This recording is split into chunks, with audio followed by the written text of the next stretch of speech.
Peraih medali emas ASEAN Para Games di Solo tahun 2022. Jaraknya berapa meter, Mas? Yang kemarin menang medali emas? 50 sama 100 gaya dada. 50 meter dan 100 gaya dada. Jadi dapat 2 medali emas. Iya. Hai guys, terima kasih sudah mensupport dan nonton terus acara Bedante Show. Bagi kamu yang punya cerita unik dan menarik bagaimana kamu bisa bangkit dari kegagalan kamu, keberhasilan kamu, boleh kontak kita. Sama seperti mereka yang sudah cerita sama kita.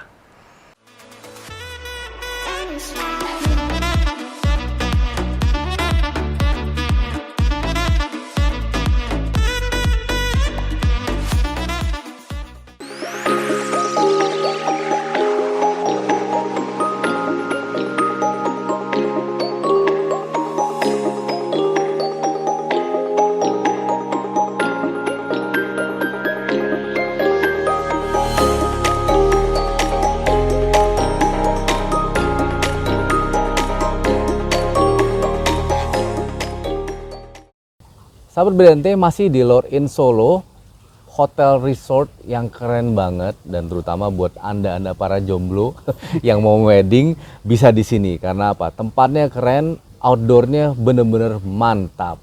Nah, bisa lihat lagi video kita tentang Lord Inn Solo. Oke, nah kali ini saya bersama dengan orang yang sangat berprestasi, peraih medali emas ASEAN Para Games di Solo tahun 2022, Mas Aris Wibawa. Ya. Waduh, terima kasih banyak Mas Aris berkenan untuk ngobrol dengan Bedante Show. Sehat, Mas? Alhamdulillah sehat. Sehat ya? Sehat. Para Games tuh baru lewat berapa lama ya, Mas ya? Baru bulan lalu kan ya? Ini baru kira-kira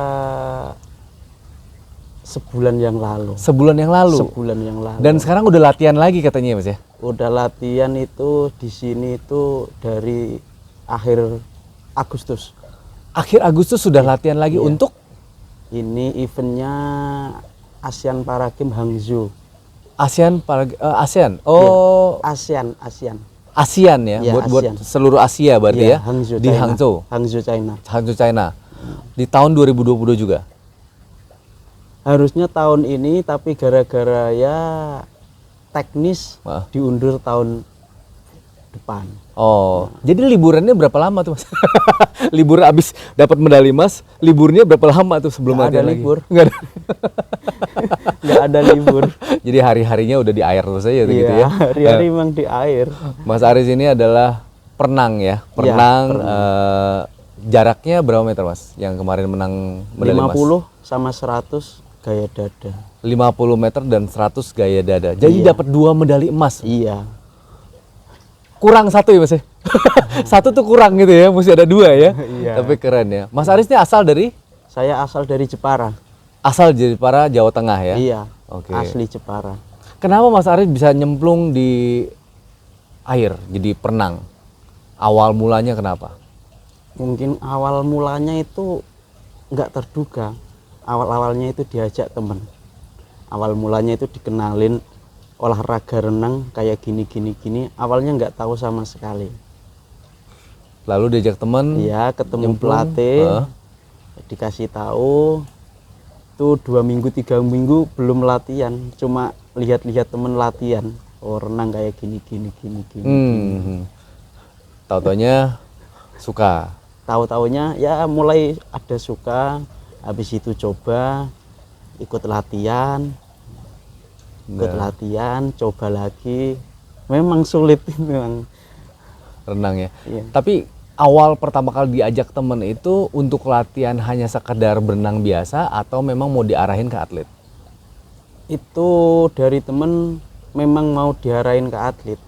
Oh. Udah dikasih tahu dari awal, kita ini latihan untuk prestasi, bukan untuk rekreasi.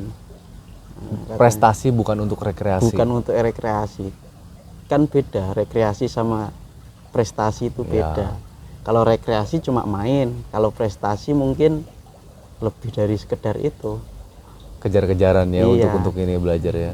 Lalu awal-awalnya adalah kecemplung, diajakin temen. Iya. Dan sampai suatu titik kapan tiba-tiba bisa sampai ya udah deh bener-bener pengen kejar untuk jadi atlet? Itu mungkin ya 1 bulanan setelah diajak temen, ya mungkin 1 bulan itu mulai ikut apa namanya gabung sama mereka. 1 bulan. Iya, habis itu mulai ikut. Ya mungkin awal-awal itu kadang latihan, kadang enggak, kadang latihan, kadang 1 minggu enggak ke kolam, kadang nanti ke kolam. Ya masih angin-anginan. Masih angin-anginan. Belum begitu apa namanya fokus, masih angin-anginan. Nah itu pas awal-awal belajar itu belajarnya apa? Belum ada pembagian untuk gaya apa dong? Belum. Nyemplung dulu gitu. Ya masih belajar ngapung, masih belajar pokoknya dasar-dasarnya dulu. Masih di kolam kecil, masih kolam anak-anak, belum di kolam yang besar itu. Oke. Masih di kolam anak-anak, belajar ngapung lah, latihan-latihan dasar dulu. Itu tahun berapa jadi mas? Itu pertengahan tahun 2014. 2014? Iya. 2014 ke sekarang 2022 sudah berprestasi. 8 tahun sudah berhasil meraih medali emas. Iya. Yang lain teman-teman gimana mas? Ya, Ngiri nggak? Kalau iri sih iri, soalnya dengan jarak apa namanya waktu yang segitu sudah prestasi. Soalnya seangkatanku kan ada yang nggak sampai internasional, cuma sampai nasional. Oh, memang hebat ya Mas Aris ya. Ternyata memang temennya itu nggak salah juga milih Mas Aris ngajakin gitu ya, nyemplungin ke kolam. Pengorbanan dari 2014 sampai saya itu 2018 itu latihan nonstop, nggak ada pulang. Habis event langsung latihan lagi. Habis event latihan lagi? Iya, nonstop. Nonstop. Dari 2014 sampai 2018 sampai Asia tuan rumah Jakarta kemarin, sampai itu nonstop. Terus latihan tuh? Iya. Jadi nggak pernah di Jepara tuh? Ya pulang paling 1 minggu, habis itu balik lagi latihan lagi. Itu. Oke. Wah luar biasa, memang pengorbanan ya berarti. Memang harus apa namanya, harus ada yang dikorbankan. Ada yang dikorbankan. Iya. Tapi keluarga mendukung? Kalau keluarga mendukung, awalnya nggak mendukung, tapi akhirnya mendukung. Akhirnya mendukung, apalagi udah dapat emas gitu ya. Mendukung banget ya. Kalau untuk pada saat berlatih nih, karena kan mohon maaf ada keterbatasan dari Mas Aris, untuk berlatih itu apa yang sulit untuk latihan renang? Kita itu di difabel ini yang paling sulit mungkin apa ya? Soalnya beda dari yang normal. Kalau normal kan oke, gerakannya itu. Kalau kita itu beda. Beda. Seumpama kalau saya ini apa namanya yang lemah yang lemah itu harus malah dilatih. Oh dilatih? Iya. Yang lemah? Iya. Oh. Yang lemah harus dilatih. Sama. Aslinya itu latihannya sama dengan normal. Sama. Tekniknya semuanya itu sama dengan normal. Oke. Nggak ada yang beda. Mohon maaf ya Mas ya, Ya. ini saya pengen banget belajar karena apa? Karena ini kan kita ngomong difabel, Ya. perlombaan di mana difabelnya itu kan kita sebenarnya tidak pernah tahu ya orang difabel seperti apa, posisi mungkin kakinya satu lebih panjang atau satu lebih ini ya atau gimana gitu. Apakah penilaian dari perenang itu pada saat renang itu sama hanya menyentuh garis finish? Ya sama. Sama semua. Sampai garis finish. Nah kalau misalnya itu seperti tadi ya, Iya. kalau misalnya ya kanannya mungkin lebih panjang sedikit daripada yang kiri, yang mesti dilatih adalah kaki untuk menyeimbangkan dia tetap bisa jalan lurus ya. Gitu Iya. ya. Berat dong Mas. Ya memang berat. Kalau Mas sendiri kuatnya di mananya? Tangannya, kakinya, atau napasnya atau apanya? Ya sama semuanya. Semuanya harus. Tangan, kaki, semuanya, ototnya harus dilatih semuanya. Nggak ada yang ketinggalan. Latihan fisiknya sama kayak yang normal, nggak ada yang beda, harus sama. Latihan fisiknya sama. Sama. Nyemplungnya juga sama. Sama. Satu hari berapa jam di air? Kita itu 1 jam di air itu kadang 2 jam, kadang bisa 2,5 jam. Di air? Iya. Nggak boleh keluar-keluar tuh kalau Nggak boleh misalnya. keluar. Bolak-balik itu. Satu kali trek berapa kali bolak-balik Mas? Ya Satu tergantung kali jaraknya. Andai seumpama kita berenang jarak jauh 1.500, itu kan 30 putaran. 1.500 meter, Mas. Iya, itu 30 putaran. Itu nggak boleh berhenti tuh. Nggak boleh. Kalau saya biasanya nyemplung tuh selfie dulu. Nah, itu beda. Rekreasi, Iya, bukan rekreasi. untuk prestasi gitu Iya, ya. Iya. Wow, itu 1.500 meter. Itu paling lama atau Ada lagi, tergantung programnya. tergantung Kadang program? 1 jam berenang nggak berhenti. Itu berapa ribu ya? Luar biasa. Tapi Mas Aris nyaman dengan kondisi latihan dan akhirnya bisa meraih medali emas. Ya nyaman nggak nyaman harus nyaman. Soalnya itu di zona kita soalnya. Ya, iya. Nah, Mas Aris sendiri pernah nggak kepikiran bisa sampai internasional seperti ini? Memang harus bisa. Harus bisa. Harus bisa. Atlet itu pikirannya itu sampai internasional. Rugi kalau cuma nasional. Oh, rugi. Iya, rugi. Latihannya sama ya? Latihannya sama. Latihannya sama. Nah, Mas, Harus sampai internasional. kalau ajang internasional yang sudah pernah Mas Aris ikuti apa? Paling tinggi itu Asia, Jakarta. Di Jakarta kemarin, Iya. Asia, lawannya yang terberat dari negara mana? Semuanya. Semuanya. Itu 43 negara. Oh, 43 negara. Jepang, Korea, Cina, India, ada semua. Wow. Jadi pada saat terjun jurur gitu langsung udah semuanya ya rame-rame pokoknya cepet-cepetan gitu ya. Iya. Nah, ini saya pengen nanya belajar juga nih sekali lagi nih bahwa kalau misalnya di pertandingan tinju itu kan misalnya ada lawan kanan dan kiri, lawan yang kanan mau ngalahin yang kiri itu nontonin pertandingan terus Mas. Ya diulang-ulang. Oh, Iya. ini kelemahannya di mana. Nah, kalau renang sendiri ada nggak seperti itu? Ada. Ada juga. Ada. Oh, orang ini berenangnya kayak gini. Seumpama jarak 100. Oh, orang ini lemahnya di berapa meter terakhir atau awal terakhir. Disitulah kejar iya, gitu ya.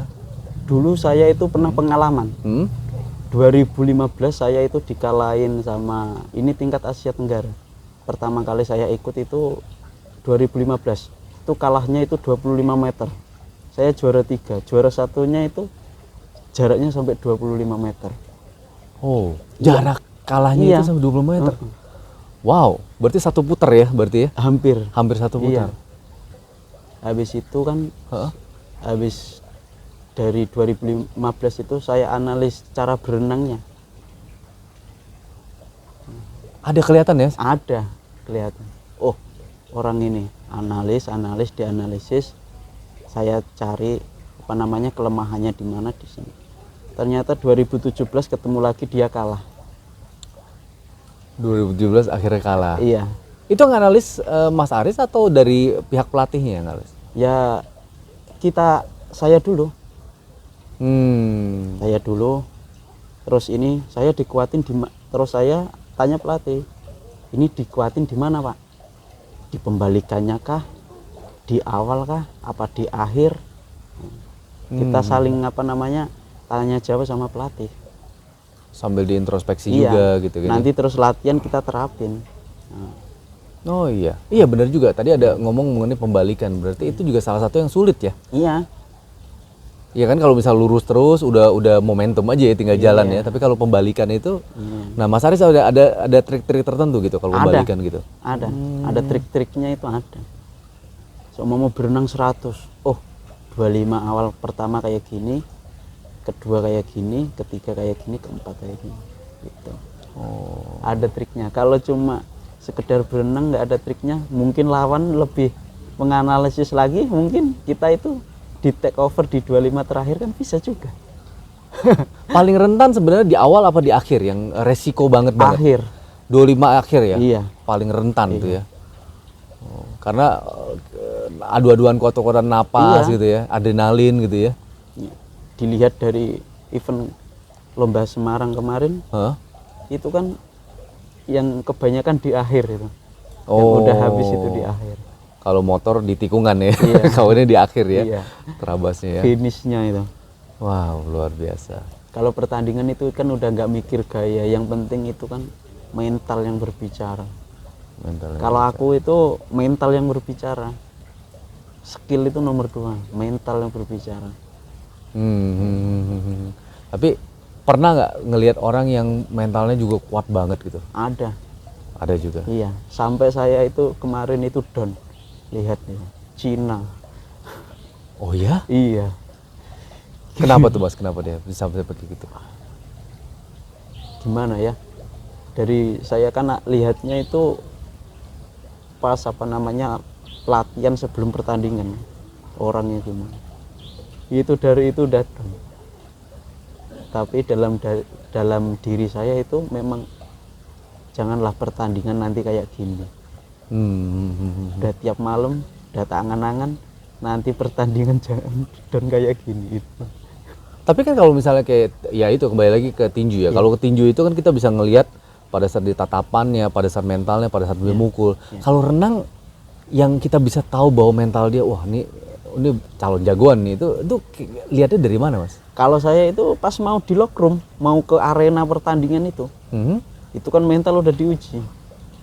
Lihat yang badannya gede kah, yang tinggi kah, yang berotot kah, itu kan apa namanya dalam dari kita, oh orang ini gede, kekar kayak gitu kan udah menurunin mental.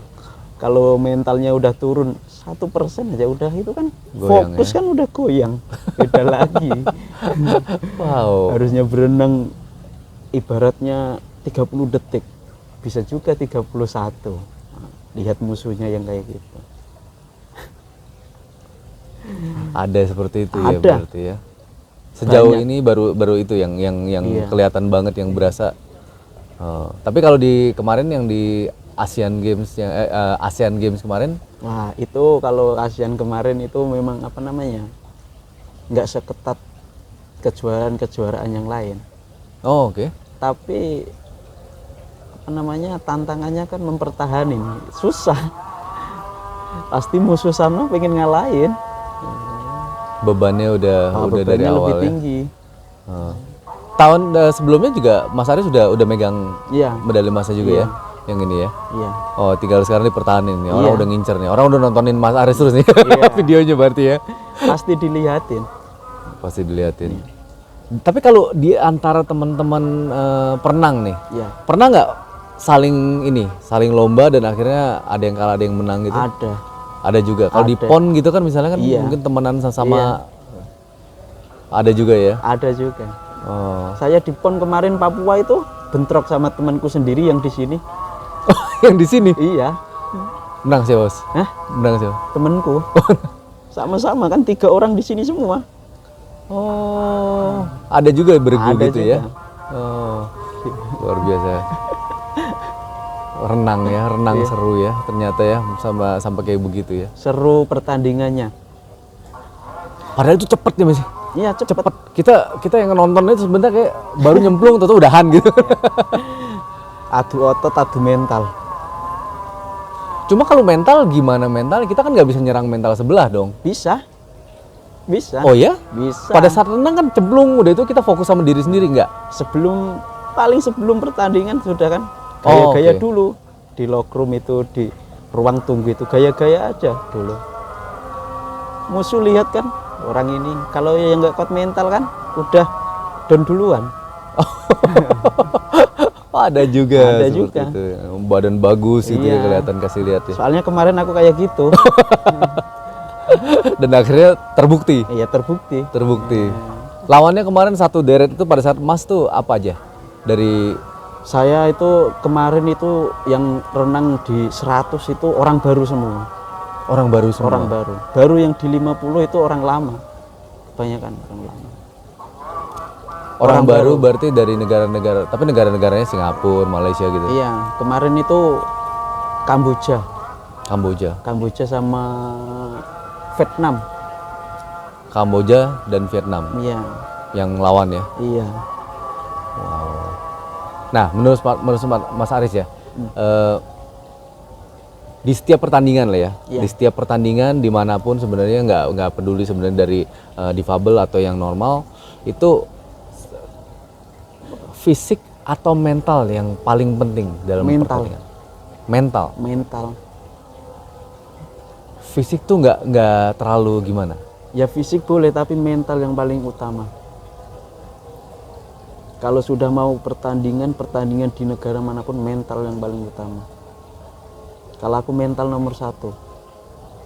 Mental nomor 1. Mental 100% oke. Lainnya mendukung. Lainnya mendukung. Iya. Untuk ngelatih mental tuh apa aja, Mas? Ya mungkin dari orangnya sendiri belajar. Belajar. Iya, harus belajar. Kalau latihan mah semua orang latihan ya, Mas ya? Latihan semua orang. Yang paling susah ngelatih mental. Apalagi kalau kita pernah kalah sama satu orang gitu ya. Apalagi kita pernah kalah. Kalau kita udah nggak introspeksi diri, kalau mentalnya down, susah bangkitnya. Tapi kalau mentalnya dia kuat, mungkin bisa cepat bangkit. Mungkin bisa. Iya. Berarti Mas Aris lagi siapin mental buat ketemu di Hangzhou nih, temen yang dari Cina itu. Nah, itu. Harus siapin mental. Siapin mental ya. Iya. Kalau di difabel itu berarti regenerasinya banyak gak? Umur berapa gitu baru regenerasi untuk latihan renangnya atau gimana? Untuk pada saat atlet ya? Regenerasi kalau di difabel itu kalau di olahraga renang ini ya, Ya. di lingkup olahraga renang ini agak susah. Agak susah. Beda sama olahraga lainnya. Soalnya apa? Olahraga renang itu apa? Ibaratnya olahraga susah. Nggak semua orang bisa. Kita latihannya tuh lama. Latihan lama. Latihan lama. Udah lama, susah. Kalau orang Indonesia kan, apalagi difabel. Ibarat kita itu seumpamanya di daerah difabel mau latihan, itu kadang aja nggak ada tempat untuk latihan. Tempat buat latihan aja susah ya? Tempat latihan aja susah. Padahal prestasi bagus. Prestasi di Indonesia, iya makanya ini di Indonesia ternyata nggak cuma jago kandang ya, di luar negeri pun nama Indonesia untuk Paralimpik ini ini ya, Iya. dilihat banget ya. Kalau tingkat Asia Tenggara aja kita itu udah berapa kali juara umum. Di tingkat Asia Tenggara, ASEAN Iya. ya berarti ya. Yang terakhir kemarin juga udah juara umum lagi. Iya, terakhir Malaysia kita juara umum. Wow, luar biasa. Kalau difabel itu memang apa ya? Semangat sama mentalnya kuat sih. Indonesia ya. Iya. Ibarat yang normal, seumpama SEA Games ini yang normal, kita harus bisa ngalahin yang normal. Normal juara dua kita bisa juara 1. Nah. Wow, Iya. wow, keren. Kita nggak mau kalah. Yes. Kayak tuan rumah Jakarta Asia kemarin, normal juara berapa? Kita harus bisa minimal sama. Malah lebih ya. Ya malah lebih.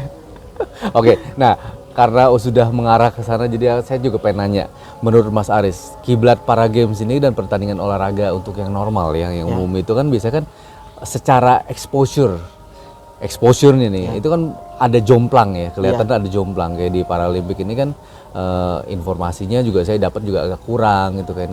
Menurut Mas Aris sendiri seharusnya seperti apa? Ya mungkin kalau informasinya itu dari dulu sampai sekarang itu udah mulai diperhatikan. Dulu itu minim sekali. Dulu kita ngomong tahun berapa, Mas? Itu sebelum tahun 2015. Oh, sebelum naik-naiknya itu kan 2015. Oh, oke. Naik. Naiknya lagi itu 2018 ini mulai naik. Paralimpik mulai naik. Tapi kalau di daerah-daerah jarang. Daerah-daerah malah jarang. Padahal atlet daerah mah luar biasa ya. Tapi geliatnya sekarang itu udah besar banget. Oke. Besar banget udah. Keren. Sekarang kita itu difabel mau gimana? Kalau sekarang tuh susah, cari kerjaan susah. Ini ada dibukain olahraga ini bisa masuk. Karena lawannya juga sebanding ya, Mas? Iya. Lawannya sebanding sama-sama, levelnya juga internasional. Harusnya difabel sekarang itu informasi sekarang itu udah banyak. Ya itulah Terus event-event ini sekarang itu banyak, perhatian pemerintah sekarang itu udah banyak ya, apa namanya, membuka diri aja. Jangan malu ya. Iya, jangan malu. Sekarang kan banyak yang apa namanya itu masih tertutup, Oke. masih tertutup. Dari keluarga kadang punya, maaf ini, punya anak difabel kadang masih ditutup-tutupin, malu. Tapi sekarang kan eranya kan bukan apa namanya era malu lagi. Sekarang udah apa namanya, olahraga difabel itu sekarang udah dianggapnya olahraga prestasi, bukan rekreasi lagi. Wah, lumayan ya. Iya. Udah ini. Jadi ngapain ditutupin ya, malah ya mesti ngapain? dibuka ya.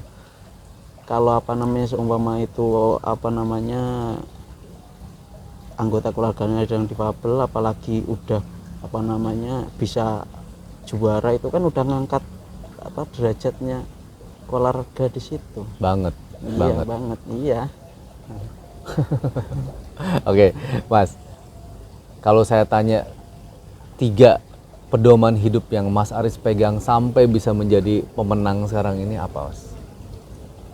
Semangat, semangat, semangat. Itu aja. Semangat dan Iya. semangat. Keterbatasan sudah bukan lagi pilihan ya. Keterbatasan sekarang itu bukan halangan lagi. Udah nggak usah dipikirin lah. Nggak usah dipikirin, cuek saja, jalan apa adanya aja. Yang Biar mereka ngomong apa, kita yang lakuin. Kita buktikan kita bisa. Yang lain bisa, kenapa kita nggak bisa? Nah, itu. Oke. Nah, sekalian Mas, pesan-pesan untuk para teman-teman difabel. Tadi kan Mas udah sedikit-sedikit nih, udah masuk-masuk. Jadi sahabat Bedante yang mungkin sebagai seorang difabel, ini saya minta tolong dari Mas Aris, seorang peraih medali emas, 2 medali emas, untuk bicara mengenai teman-teman yang difabel harusnya seperti apa. Silakan Mas. Mungkin teman-teman difabel yang di luar sana masih apa namanya itu dalam tertutup, mulai sekarang membuka diri ke masyarakat, saling apa namanya itu berbaur, nggak menutupin lagi. Seandainya ada keahlian di bidang olahraga, ikut. Perhatian pemerintah sekarang itu udah sama dengan yang normal. Gitu aja. Oke. Pokoknya jangan menutup diri, Jangan terbuka saja. Era sudah berubah Mas ya. Era sudah berubah. Sekarang bukan waktunya apa namanya itu menutup diri. Kalau kita menutup diri, kapan majunya? Kalau untuk difabel mencari pekerjaan kan tadi memang udah agak Memang susah. susah ya. Ibarat kita mencari pekerjaan udah susah, kita coba terjun ke dunia olahraga. Ada banyak olahraga di difabel. Tapi kesulitan mah pasti ada, cuma Kesulitan jangan tadi memang ada. kembali lagi ke semangat ya. Iya. Saya juga dulu dari nol. Iyalah, cuma diajakin doang. Saya dulu dari nol. Saya dulu dari apa namanya, maaf, keluarga nggak mampu juga. Saya dulu juga orangnya malu. Saya juga orangnya dulu tertutup, nggak tahu apa-apa. Nah, sekarang biarlah waktu yang berbicara, hasil yang menentukan. Hasil yang menentukan. Yang pasti jangan lupa untuk latihan terus ya. Iya. Untuk latihan. Oke. Waktu yang berbicara, hasil yang menentukan. Nah, kalau kita udah punya prestasi kayak gini, ya. Iya. Baru orang lain baru lihat gitu ya. Orang lain baru lihat. Tapi kalau kita nggak punya apa-apa, kita mah dianggapnya itu sebelah mata. Iya Mas. Iya. Ya itu berlaku juga untuk semua sih Mas, bukan Iya. cuma untuk difabel ya. Tetap prestasi itu nomor 1 sih. Heeh. Tapi kalau difabel itu Pak, kalau apa namanya nggak punya apa-apa ini pasti dikucilkan sama teman, keluarga apa. Saya juga pernah ngalamin soalnya. Pernah ngalamin Pernah seperti itu ngalamin dari dulu, dari sekolah pernah, lingkungan pernah. juga. Ini sebelum renang ya? Sebelum masuk renang ya? Iya, Tapi akhirnya setelah iya, tercapai prestasi semua baru mengakui, iya, wah luar biasa perjalanan hidupnya. iya. Perjalanan panjang tapi asik. Tapi asik Iya, dan worth it untuk Iya. diperjuangkan ya Mas ya. ibarat proses tidak mengkhianati hasil. Ya ini. Ya, terima kasih Mas Aris atas informasinya tentang medali emasnya nih. Sayang medali emasnya sudah di rumah udah dipajang katanya. Ini udah latihan lagi soalnya gitu ya. Jadi nggak apa-apa, nanti kapan-kapan kita bisa ketemu lagi. Mudah-mudahan saya juga bisa melihat gitu kan. Dan mudah-mudahan sahabat Bedante yang memiliki keterbatasan seperti Mas Aris katakan, jangan lupa untuk bersemangat, semangat. Lalu buka diri ya. Buka diri. Karena kesempatan itu sekarang lagi ada nih. Pemerintah lagi perhatikan terus dan memang dunia luar juga sudah lagi diangkat terus ya untuk ini ya, pertandingan-pertandingan seperti ini, dan memang bebas ya, daripada di rumah meratapi nasib. Sama aja kan, nggak kemana-mana juga nih. Sama aja, nggak kemana-mana. Iya, kalau namanya kesulitan, semua orang pasti mengalami kesulitan, siapapun itu. Tapi bagaimana kita menyikapi kesulitan itu dan mau menerabas dan mau mengambil langkah, benar Mas ya? Betul. Mengambil langkah untuk maju. Betul. Gitu. Dan akhirnya Mas Aris Wibawa, pemenang medali emas ASEAN Paralimpik 2. Thank you Mas Aris. Thank you very much. Nah, akhir kata kita ada salam Bedante yang tadi. Iya, salam Bedante. Sahabat Bedante, demikianlah pembicaraan kita dengan Mas Aris Wibawa. Ditunggu kiprah-kiprah selanjutnya, lalu di Hangzhou nanti Olimpiade ya. Olimpiade tahun depan ya. Semoga menang Mas ya. Salam Bedante, kita be fun, be cuan, be inspired. Thanks for watching.